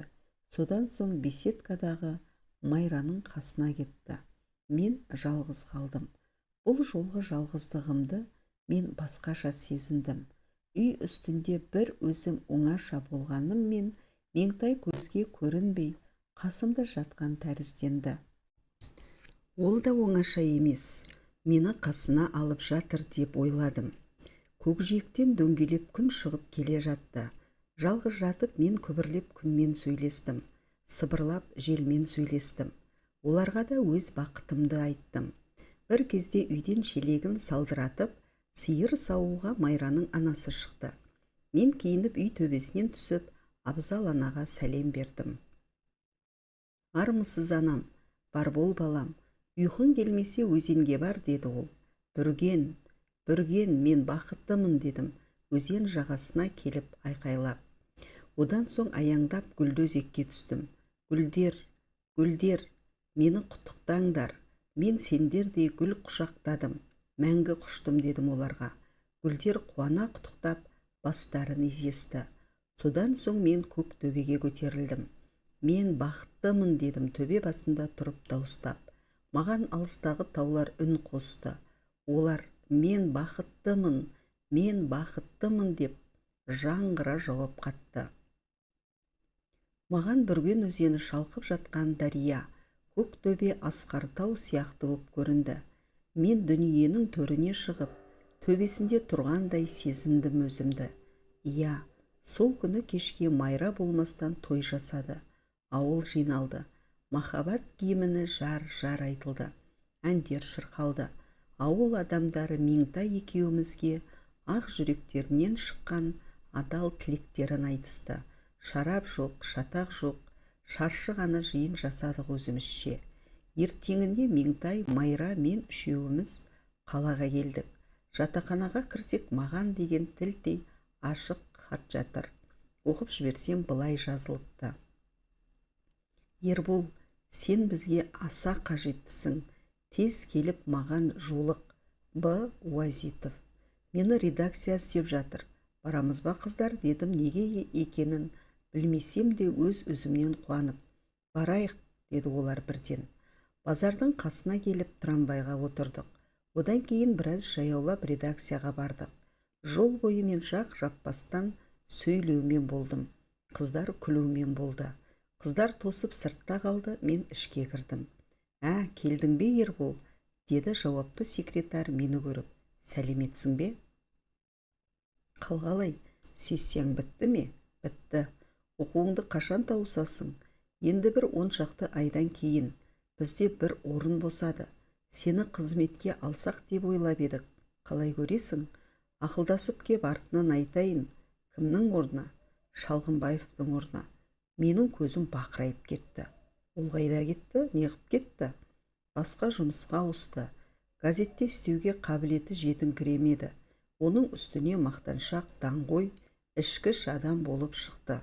Ал өз шешіміңді айтқане. Апырай шәкем-ай, дедім мен ішімнен. Деп өзіңмен өзің сиыр қайырғандай болып отырушы едің, тіркемелі 150 грамм түбіне жеткен екен ғой тегі. Қазір семьямен ақылдасайын бәке, дедім содан соң. Семьялы болып па едің? Құтты болсын, деді жауапты секретар. Семьялы болсаң осы қызметке кіргенің жөн болар. Жүгіріп есік алдына шықсам, Меңтай мен Майра күтіп тұр екен. Иә, неге шақырыпты, деді Майра. Бізге қызметке кел дейді. Иә, сіз не дедіңіз? Семьямен ақылдасайын дедім.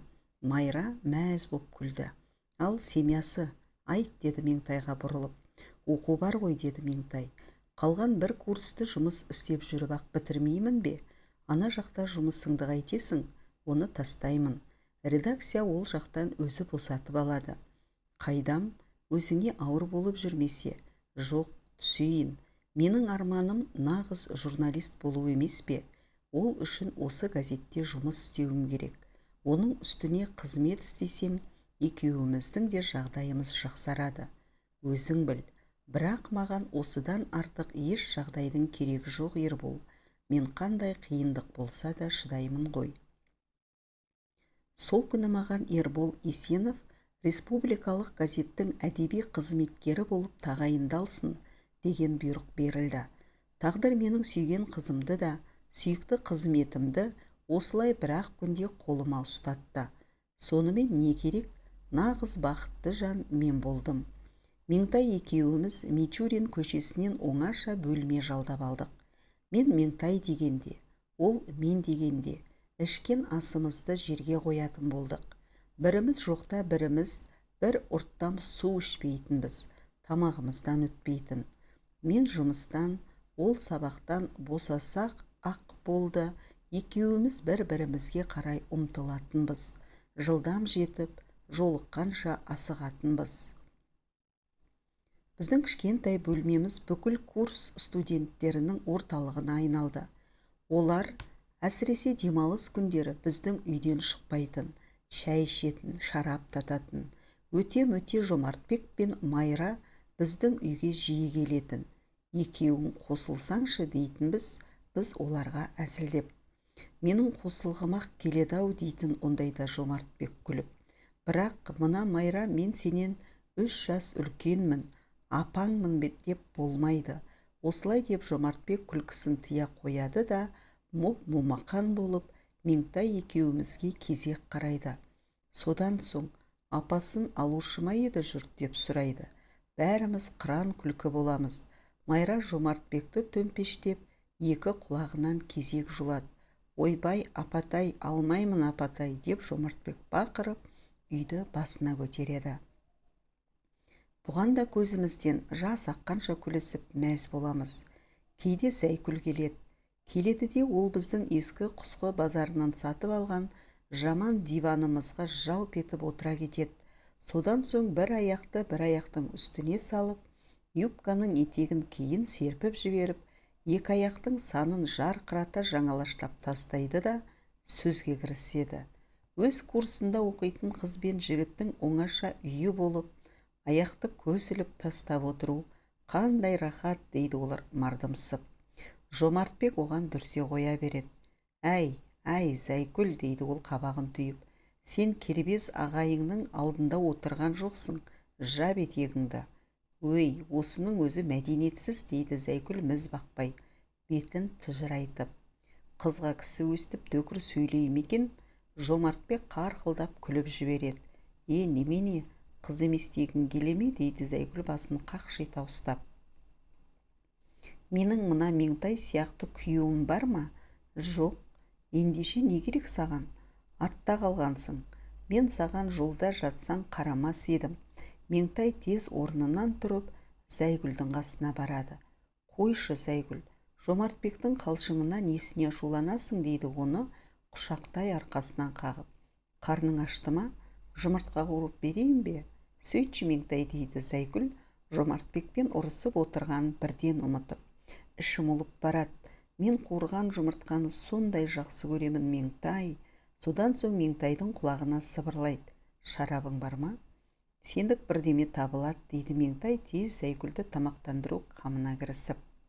Біраздан кейін мен Меңтай пісірген жұмыртқаны табасымен көтеріп, шыжылдатып әкеп үстелдің үстіне қойдым. Меңтай біреулерден қалған шараптың аузын ашты. Зайкүл, жалғыз ішесің бе? Жомартбек басын шайқап отыр ғой. Жоқ, мен Ерболмен қағыстырып ішемін дейді Зайкүл, шарапты жұтпай жатып сықылықтай күліп. Мен мұны ішпеймін. Неге? Менің басқа шарабым бар. Зайкүл алдындағы стаканды сырғыта салады. Ендеше мен де ішпеймін. Сендер тәуір шараптарыңды өздерің ішіп, маған біреуден қалған жаманын беріп отырсыңдар. Мен күлдім. Менің шарабым, шәрбәтім мінекей деп қасымда бейқам отырған Меңтайдың бетінен сүйіп кеп алдым. Күн сайын ішесің, күнде мас боласың, деді Жомартбек желпініп. Иә, Зайкүл сықылықтап күліп стаканға қайтадан қолын созды. Олай болса ішемін. Ербол Зайкүлмен соғысып ішсеңші деді Меңтай маған да құйды. Ендеше маған да тамыз деп Жомартбек те стакан тосты. Бәрібір Ербол Зайкүл екеумізге басқа шарап шәрбәтінен татырмайды. Зайкүл орта стакан шарапты бірақ қағып салды да күлді кеп. О не, Зайкүл деді Жомартбек бұрылып. Менің шарабым басқа дегенде мұның өзі оңаша ішіп жүрген бальзамы бар екен десем, мен бір мықтының үйінен ішкемін ондай бальзамды. Бірақ оның сауыты қыздың беліндей жіп-жіңішке болады екен. Осы арада Зайкүл көзінің қиығымен Меңтайға қарап қойды. Ал мына Ерболдың бальзамының сауыты? Зайкүл одан сайын сықылықтады. аузын кенеппен тығындап қоятын қойшылардың карелин сауытына ұқсай ма? Қалай, Жомартбек? Меңтай қызарып кетті, бірақ үндемеді. Іші білініп, жүріс-тұрысы ауырлап қалған жарымды сөккені маған да ұнамады. Жомартбек те теріс айналып кетті. Әй, өкпелеп қалдыңдар ма? Деді Зайгүл бірден күлкісін тыйып. Мен қалжыңдап айтамын. Мен қалжыңды білмейді дейсің бе, Зайгүл? Деді Меңтай. Алаңдамай тамағыңды ішіп ал.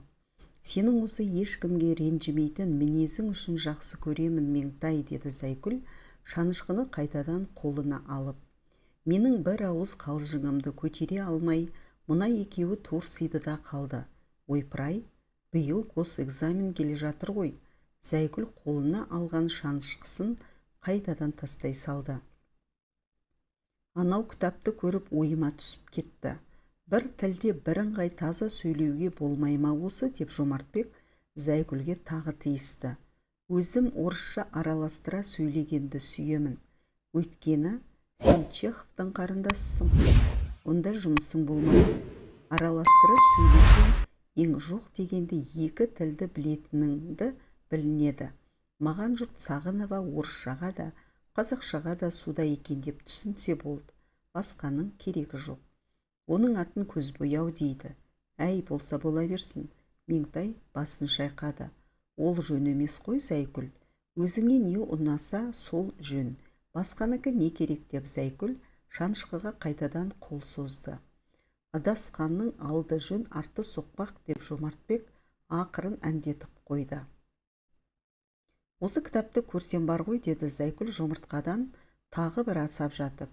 Этажеркадағы кітаптарға көзі түсіп кетіп, азап ойым қаза болады. Кітапты жек көретіндігімнен бе қайдан білейін? Әнеу күні түсімде бар ғой, Меңтай, бар кітап жиналып, мені сабап жүр. Мынау Жомартбектей шілмеген жұп-жұқа логиканың өзі жұдырығын түйіп ентелеп келе жатыр.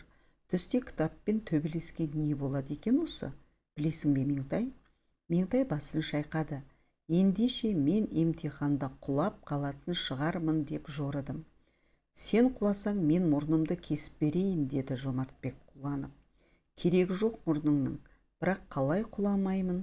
4 жыл оқығаннан түйірдей ештеңе жоқ басымда. Сенесіңдер ме осыған? Біз үшін жауапты Жомартбек берді. Сенеміз, бірақ сендей сұлу қызға жасаған жар болады, Зайгүл. Зайгүл мақтанып, қуанып қалды. Табиғат әділ ғой, шіркін, деді ол. Ой бермей маған өң бергенін айтсаңшы. Үстел үстіндегі айнаны алып, басын қисайтып бетіне тосты. Мынадай өңі бар кісіге ойдың керегі не? Айнаның қарсы алдына маймыл бар, дейді тағы да Жомартбек әндетіп, бірақ маймыл деген сөзді Зайгүлге естіртпей міңгірлей айтып. Жаман болсаң да жас болғанға не жетсін, Зайгүл. Біз бәріміз дугілеміз. Сөйтіп Зайгүл кетеді. Одан соң өзгелер келеді. Күлкі күлкіге жалғасады. Осылай базар болып тұрған алтын отауымыздың шаңырағы бірақ күнде ойламаған жерде салдыр-гүлдір етіп ортасына түсті. Ғапу етіңіздер, мен бұл әңгімені әлі күнге дейін тебіренбей, көзіме жас алмай айта алмаймын. Ол күндерде еңірегенде етегім толатын еді. Одан бері 20 жылдай уақыт өтті. Бірақ бәрі әлі күнге дейін көз алдымда сайрап тұр. Қай жерге келіп едім? Қазір. Бір күні түнде Меңтай ішім ауырды деді. Ол былай болды. Мен ол күні күндіз редакцияның тығыз тапсырмасымен бір заводқа барып келіп, кешке мақала жазып отырдым. Үстелдің екінші басында Меңтай болашақ бөпемізге деп көйлек пішіп, әбігерленіп жатты. Ербол деймін, деді бір кезде Меңтай. Әу, дедім мен тез қағаздан басымды көтеріп. Өстіп тігісін сыртына қаратып, тепши берсем бола ма? Болады, Меңтай. Осыдан кейін екеуіміз де өз шаруамызды істеп отыра бердік. Ербол деймін, деді бір кезде тағы да Меңтай. Әу, Меңтай, сенің ит көйлегің болды ма? Болған шығар. Менікі де болған шығар, деді Меңтай басын изеп. Бірақ біз ғой шешеміздің оны қалай тіккенін білмейміз. Әрине білмейміз. Ит көйлегін екеуміздің осылай ақылдасып отырып тіккенімізді біздің бөпеміз де білмейтін болады ғой әлі. Иә, Ербол. Қайдан білсін ол тентек? Ой, ішім деп Меңтай ішін баса қалды осы кезде. Мен орнымнан ұшып тұрып оны арқасынан құшақтадым.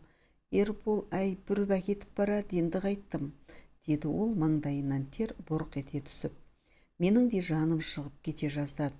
Қазір жедел жәрдем шақырайын, дедім сасқалақтап. Меңтай басын изеді. Мен жан ұшырып көшеге шығып, автоматтан жедел жәрдемге телефон соқтым. Көп кешікпей жедел жәрдем машинасы келіп, мен Меңтайды перзентханаға алып бардым. Мен қиналмасын деп, перзентханаға жеткенше ол тістеніп дыбыс шығармауға тырысты. Барысымен сестралар әйтеуге қарамастан ішке қарай ала жөнелді. Кетпеңіз деп біреуі маған ескертіп те кетті.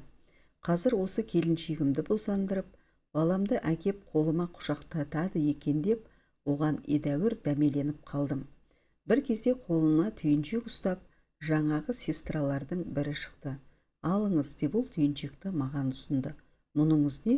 Деді мен шошып кетіп, шегіншектей кейін сырғып. Әйеліңіздің киімі. Әйелім қайда? Сестра күлді. Қорқпаңыз жігітім, әйеліңіз осында қалады. Киімін үйге алып қайтасыз. Босанғаннан кейін бір аптадан соң киімдерін қайта алып келіп, әйеліңізді де, балаңызды да үйіңізге алып кетесіз деп тыныштандырды ол. Аузыңызға май, дедім мен ішімнен. Содан соң Меңтайдың киімін құшақтап үйге қайттым. Үйге жеткенше денемнің дірілі қалмады. Апырай, мына киімін қайтарып беретіндері жаман ырым екен дей бердім ішімнен. Сонда неге жаманға жорыдым екен деген ой маған күні бүгінге дейін келеді. Әрине, ол ойлағандықтан да емес қой, әшейін құр далбаса ғой менікі. Сонымен не керек, мен сондағы Меңтайдың киімін құшақтаған бойда қалдым ғой ақыры. Меңтай перзентханада 4 күн болды. 3 күн бойы күніне 3 рет барып, терезеден көріп кетіп жүрдім. Ол 2-ші этаждағы палатада болатын. Мен Меңтай деп дауыстаймын келе сала асығып. Ол менің үнімді ести сала, төсегінен түсіп терезенің жанына келеді. Сөзіміз бір-бірімізге жөнді естілмейді. Содан кейін екеуміз сақау кісідей ымдаса бастаймыз. Мен төменде тұрып оған суға батып бара жатқан кісіге ұқсап, қайта-қайта иек қағамын. Оным жайын қалай дегенім. Меңтай балаша жымиып басын изейді. Ол түсіндім дегені. Содан соң аурухананың олпы-солпы ақ көйлегінің сыртынан кеудесін басады да алақанын жайқайды. Онысы қорықпа, мен үшін алаң болма дегені. Сөйтеді де екі көзін ботаның көзіндей мөлдірете кең ашып, маған қарайды. Сұқ саусағымен қайта-қайта мені нұсқайды. Онысы өзің қалайсың дегені. Мен бас изеймін де, екі қолымның басын төмен салбыратып жіберіп, кезек көтеріп саусақтарымды жыбырлатамын. Оным кешегі мақаламды машинаға бастырдым дегенім. Меңтай түсініп қайта-қайта бас изейді. Соң мен сұқ саусағымды көрсетемін. Мұным мақаламды редактор оқып, жақсы деп айтты дегенім. Солай түсініп Меңтай да қайта-қайта бас изейді. Мен тағы да ишара жасап, қолымды сілтеп көше жақты нұсқаймын. Оным мақала баспаға терілуге кетті деген сөзім. Меңтай алақанын шапалақтайды. Тағы бір барғанымда Меңтай маған тамақ әкелме, өзің іш деп ымдады. Бір күні кешке екі қолын жастық етіп, соған қисайтып басын қойды. Онысы маған алаңдамай жақсылап ұйықта дегені еді. Бірде қолын төбесінен аса созып, өзі жоғары қарады. Онысы ұзын бала, Жомартбек, келіп кетті дегені деп ұқтым. Өйткені Жомартбек, енді жеңген болдың, маған ат қой деп болмағаннан кейін, кейде Меңтай саған қойған атым деп оны ұзын бала деп атайтын. Бір жолы ол бас бармағы мен сұқ саусағын дөңгелектеп көзіне апарады да екі саусағын көрсетті. Онысы тостаған көз майра, Бүгін 2 рет келіп кетті дегені болатын. 4-ші күні түсте таңертеңде келіп, Меңтайды көріп кеткен болатынмын. Жүгіріп келіп таныс терезенің түбінен Меңтай деп дауыстадым. Терезе алдына ешкім келмеді. Тағы да Меңтай деп айғайладым. Бұл жолы өз даусымнан өзім шошып кеттім. Даусым палатаға да үрейлі естілді-ау деймін. Терезе алдына орта жастағы қазақ әйелі жетіп келді. Келді де мені көре сала кейін қашты.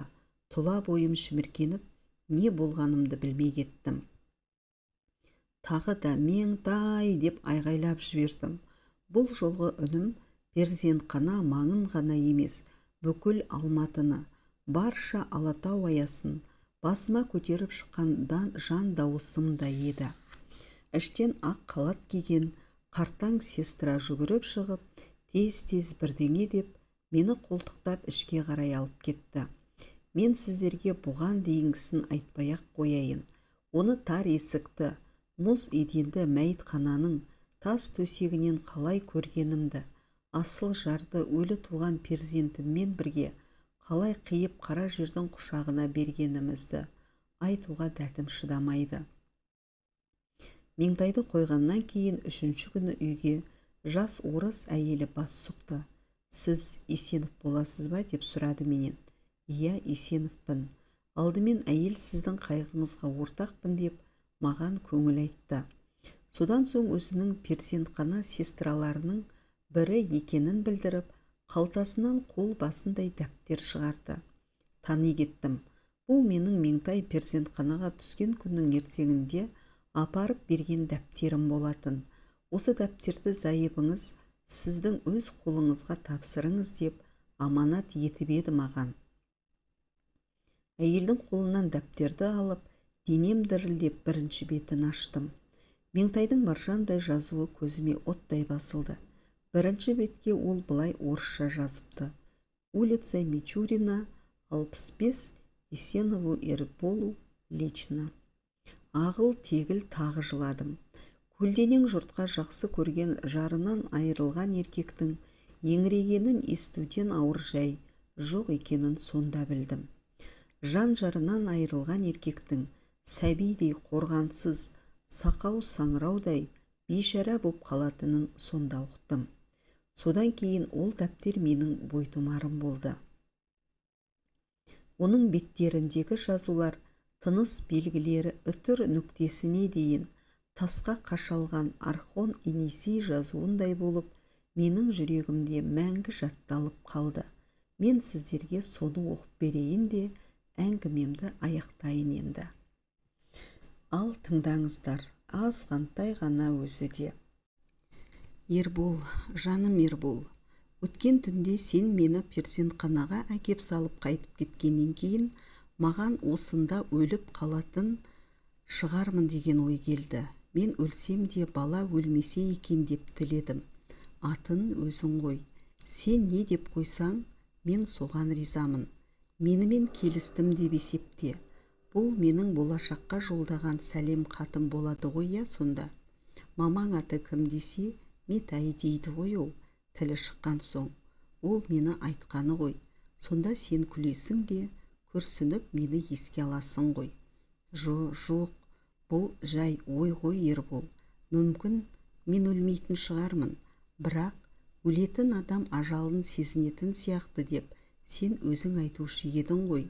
Мен де бірдеңені сеземін бе, қайдан білейін, сезбегенім жақсы болар еді. Бәлкім, бұл сені шексіз сүйгендігімнен шығар. Сенен ажырамасам екен деген тілегім өзінен өзі үрейге ұласатын болар. Сүйген жүрек, дірілшіл, күйген көңіл ырымшыл келетін шығар тегі. Ерболым менің, мен тағы да қорқынышты ойлар ойладым. Адамдар бірін-бірі сүйеді. Содан соң біреуі өліп, саудыраған сүйек болып, жер астында қалады. Ол ештеңені білмейді, сезбейді, ештеңеге қиналмайды, ойламайды. Бар салмақ, бар ауыртпалық тірі қалғанға түседі ғой. Жаман, арсыз жар есепті тіршілігін жасай жатар. Адал жарға ауыр тиеді-ау жалғыздық. Шіркін, шын сүйіспеншілікпен қосылған жандар өлмейтін болсашы. Жоқ, оның табиғат заңына қайшы болар. Ондай адамдар ұзақ жасайтын болсашы ең болмаса. Бірақ мен өлсем де өлмейтін шығармын деп ойлаймын тағы да. Өйткені мен ішімнен шығатын бала да, және сенің жүрегіңде өмір сүремін ғой. Сонда ол менің өлмегенім емес пе? Солай емес пе, Ербол? Солай деші, жаным көкетайым. Мен саған бұл жолдарды тек ішім ауырмасын деп қана жазып отырмын, Ербол. Сені ойлап, сен туралы жаза бастасам-ақ, ішімнің ауырғаны қоя қояды. Тегі іштегі тентек әкесін сыйлайтын болуы керек. Көрдің бе міне, әкеңнің беделі қандай болатынын. Айналайын көкетайым, сен менің осы сөздерімді жақсы көресің ғой.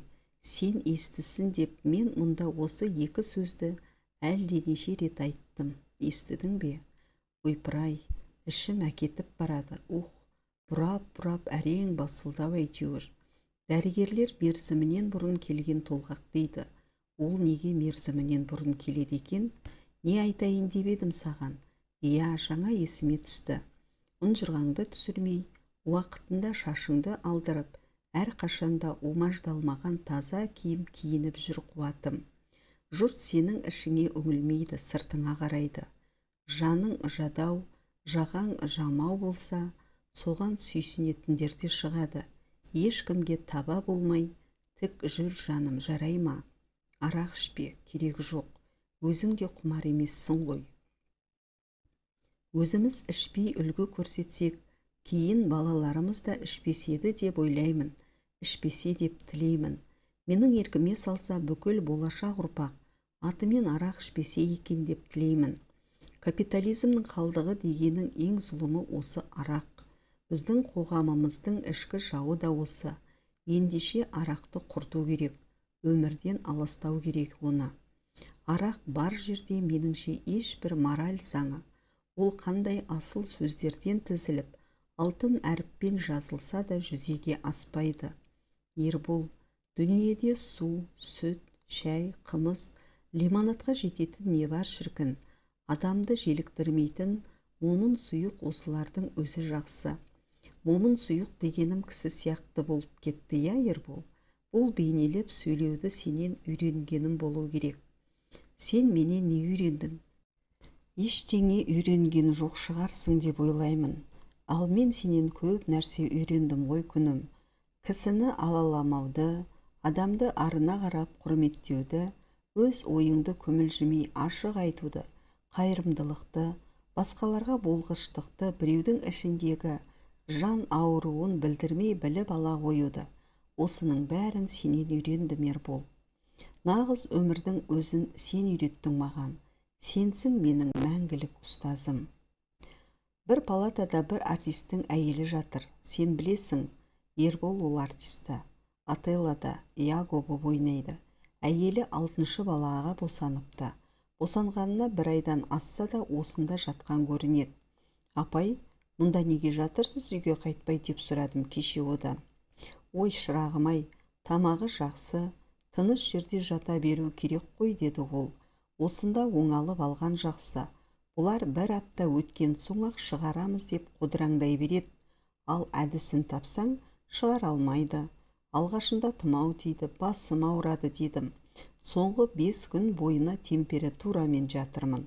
Ыстығыңыз жоғары ма деппін одан аңқау басым. Әйел күлді. Әңгіме сол ыстығымның жоқтығында ғой, деді ол. Ыстығымды өлшеуге термометр бергенде, сестраның көзін ала беріп, жіңішке жағын одеялоға ысып-ысып жіберемін.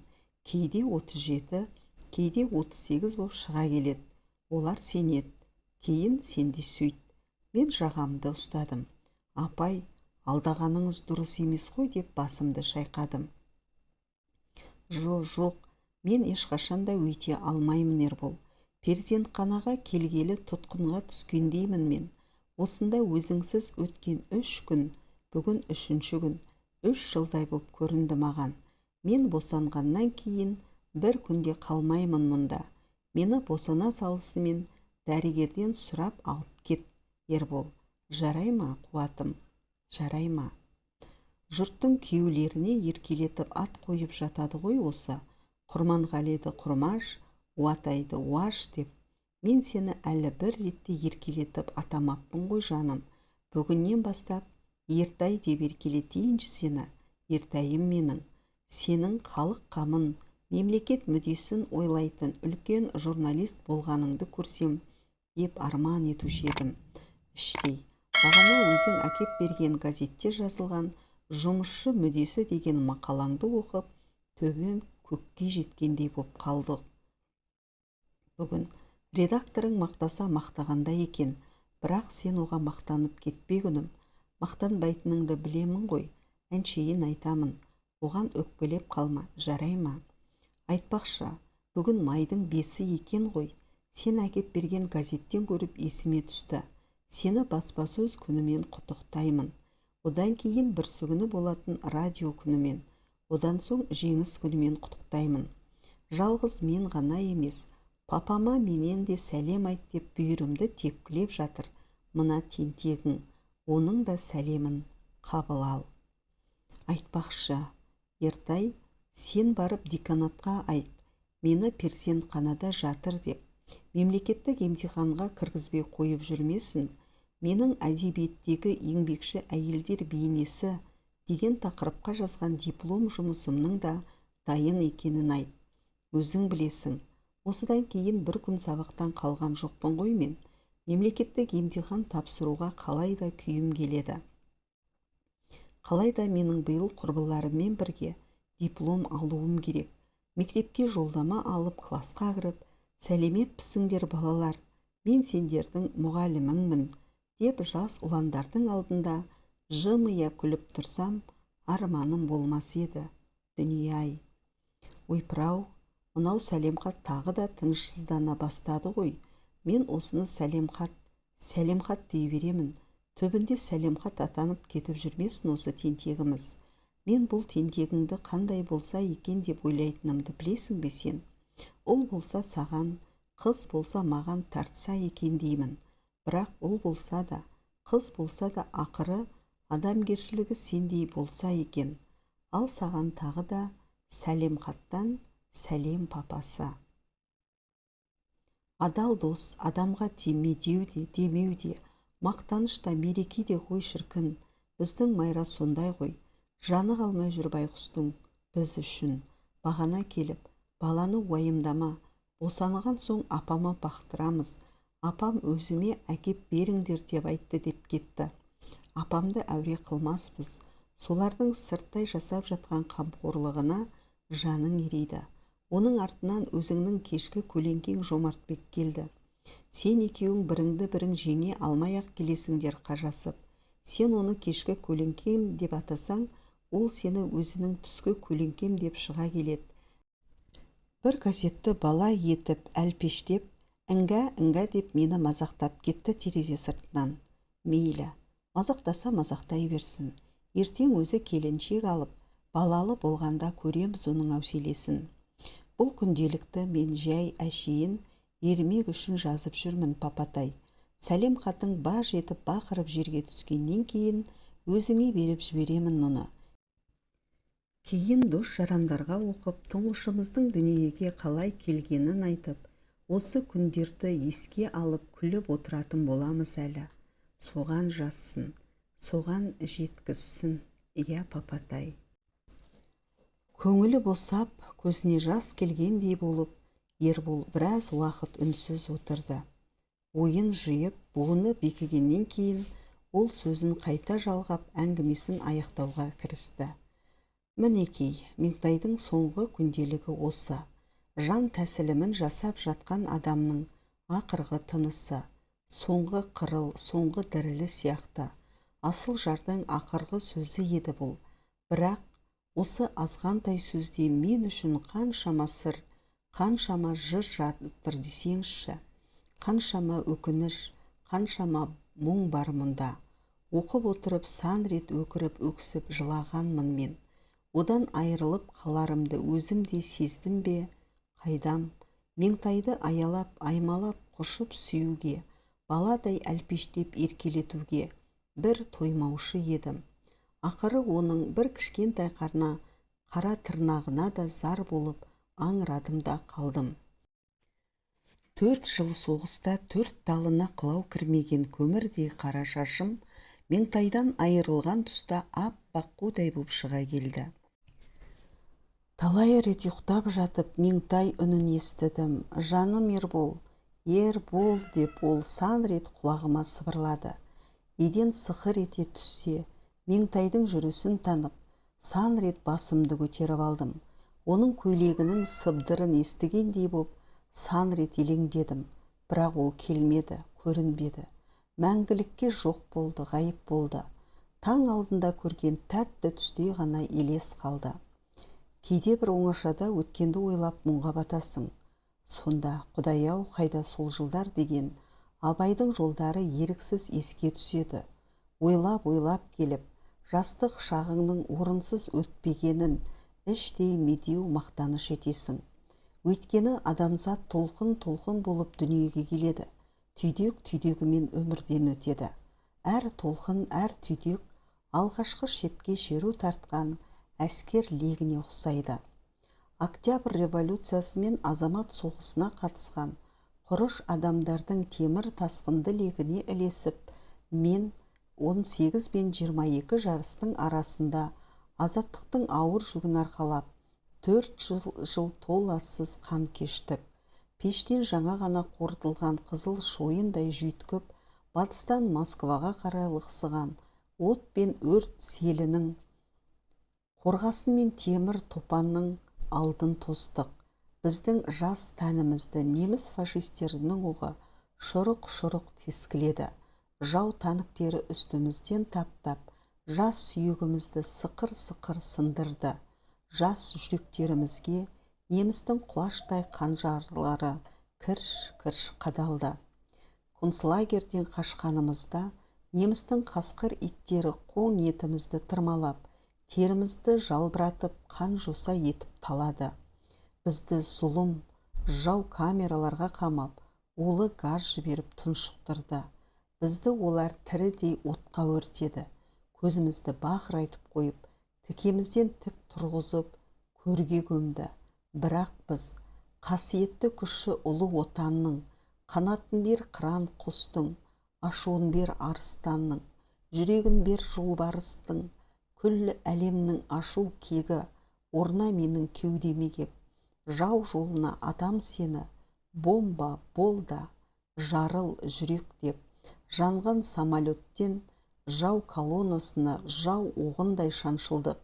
Айналаға өлім шашқан ажал дзотына өз денемізді өзіміз қол гранатындай лақтырып, дұшпан пулеметін қанымызбен қақалттық. Жауға жанымызды берсек те, арымызды бермедік. Біз жығылып жатып, тұрып жаттық. Өліп жатып, жеңіп жаттық. Халық намысын қорғасынға қоса қойып, құрышын кіріктірдік те, бомбаға қанат, снарядқа заряд еттік. Ел тәуелсіздігін төбемізге ту етіп көтердік. Сөйтіп, біз дүниені жайпап келе жатқан темір топанды тоқтаттық. Біз отан жауын осылай жеңдік. Біз майданда қандай адал болсақ, махаббатта да сондай пәк болдық. Әр жүректе асыл адамгершілік, айнымас махаббат болуын тіледік. Өйткені өмірден қол ұстасып өтер жан серік, жалғыз жарын шын сүйе білмеген адам жолдасын да жақсы көре алмайды, коллективін де құрметтей білмейді. Жан жарына адал болмаған адам қылған қызмет, істеген іс, атқарған жұмыс, арқалаған қоғамдық міндетіне де адал бола алмайды. Себебі саналы өмірдің бар қызығы махаббатқа тіреледі. Сондықтан да махаббатқа соқпай кететін сенім аз. Анаға сүйіспеншілік, жарға құштарлық, отанға перзенттік, туған топыраққа борыштылық сезімдерінің бәрі махаббатқа байланысты. Адам бойындағы ең асыл қасиет, адамгершілік сезімі де махаббатпен сабақтас. Өйткені махаббат қадірін білмейтін адамда адамгершілік сезімі болмайды. Ал адамгершілігі жоқ кісінің жүрегін махаббат мекендемейді. Жоғарыда Тургенев пен Пришвиннің махаббат жайындағы тамаша сөздері келтірілді. Мен оған қосарым, махаббат деген асыл жібекке түйілген отаншылдық, еңбекшілдік, достық, туыстық, бауырмалдық сезімдері әрбір жас жүректің жалынды туы болса екен деп тілеймін. Біз Октябрь революциясынан кейін дүниеге келген жаңа ұрпақ отанға да, махаббатқа да ақ жүрегімізбен адал қызмет еттік. Міне, біз мұны өзіміздің мәңгілік мақтанышымыз деп білеміз. Осы мақтаныштың әкелер жүрегінен балалар жүрегіне көшуін көрсету де бүгінгі күннің тақырыбы. Оны қалай көрсету? Әрине жазушының міндеті. Иә, ұқтым. Не сұрайын деп отырғаныңызды түсіндім. Меңтайдан басқалар қайда қазір демексіз ғой, оны да айтайын сізге. Университет бітіргеннен кейін ұядан ұшқан балапандай болып, әркім әр жаққа кетті. Біреу қияға қонып, біреу қиырды мекендеп жүріп жатыр қазір. Балапан басқан тауықтың ұясына байқаусызда түсіп кеткен үйрек жұмыртқасынан шыққан сушыл балапандай болып, филфакты бітіре сала мұғалім болмай, журналистиканың айдын көліне тартып меңгерттім. Ол 30-дың біразы ғылыми қызметкер болды. Көпшілігі мұғалім. Қыздар әлде қашан күйеуге шыққан, жігіттер әйел алған. Бір кездегі бүлдіршіндей қыздар мен қыршын жігіттер бүгінде сары қарын әйел, сақалды шалға айналды. Алдының балалары институтқа ілініп, баяғы біз басымыздан кешкен жастықтың жәрмеңкесінде енді олар кірді. Біздің жастықтың жығылған жалауының орнына олар өз туларын көтерді. Солардың ішінен Меңтай екеуміздің мәңгілік адал досымыз Жомартбек Жолдин ғылым докторы атағын алды. Зәйгүл есебін тауып бір бастықтың етегінен ұстаған. Соның беделімен тамыр таныстық деген кәрі кеселдің көмегімен ол да кандидат деген атқа ие болып алған. Қазір ол бір институтта басын жарып, көзін шығарып, әдебиеттен сабақ береді. Зәкең бұрынғының бәрін ұмытқан. Әшейінде шекірейіп жүретін әйел, кандидат болса мүлде кекірейіп кетеді емес пе? Ол да солай. Кездесе қалсаң танығысы келгенін таниды, танығысы келмегенге танауын көтеріп жүре береді. Жеңілтек адамды жағдай өзгертпей қоя ма? Мінекей, өмір дегеніңіз кейде ойсыз, ұшқалақ адамды ұшпаққа осылай шығарады екен. Қанипада кандидат, Майра Абаева Ленин орденімен наградталған. Жақында оған еңбегі сіңген мұғалім атағы берілді. Тұмажанның да қайда екенін білгіңіз келетін болар. Жер үстінде ол да жүр. Бірақ біздің қоғамымызда ондайлардың орны түрме емес пе? Түрмеге түскен.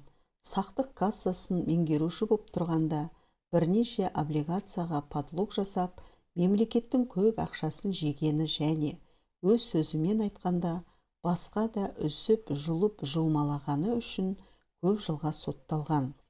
Оның екі сөзінің бірі Ошақбаев опық жемейді болушы еді ғой. Жоқ, Ошақбаевтар да омақасады екен. Олардың әділетсіздігінің, арсыздығының, ынсапсыздығының зауалы заң екен. Ал енді қалған кім дейсіз ғой? Қос ғашық тана мен заман болар. Ертегідегі екі ғашықтың қолы жетпеген мұратқа осы екеуі жетті. Екеуі қосылып көп бейнеттерді бастарынан кешіріп, сол жақта жүріп институт бітіріп, 54-ші жылы елге келді. Қазір екеуі де мұғалім. Тана Серкебаева 2 рет жоғарғы советке депутат болып сайланды. Білімбай, Ербол, Махаббат, Меңтай есімді 4 баласы бар. Бір ұл, бір қызына Меңтай екеуміздің атымызды қойыпты. Мен олармен анда-санда кездесіп тұрамын. Кездескен сайын алдымнан кішкентай қыздарын құшағыма алып, Меңтайым менің деп шөпілдете сүйемін. Содан соң Тана мен Заманға қарап, ал осы заманның қозы көрпеші мен баян сұлуы, амансыңдар ма деп құшағымды жаямын. Көздері жасаурап, еріндері дірілдеп, ол екеуі қатарласа маған қарай ұмтылады. Асыл жар, Адал досқа не жетсін, шіркін.